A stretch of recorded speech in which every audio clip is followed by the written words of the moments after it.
নাগরিক থেকে কৃতদাস দাসী বানাবার এই চক্রান্ত ভারতের প্রধানমন্ত্রী করতে লেগেছে।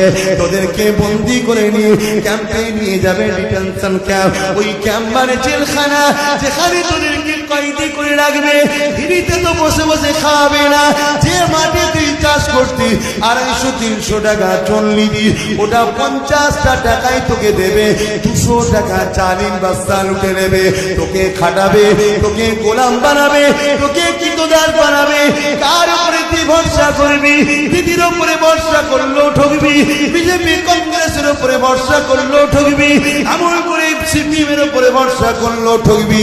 তাই আমি আব্বাস সিদ্দিকী জানিয়ে দিলাম, নিজের বাঁচার জন্য নিজেকে ভাবাবো, নিজের মা বোনের বাঁচাবার জন্য নিজেকে বাঁচো, নিজেকে ভাবো, নিজেকে ভাবো, নিজেকে জমিনে যা যা ভাবো, নিজেকে বাঁচতে দেয়।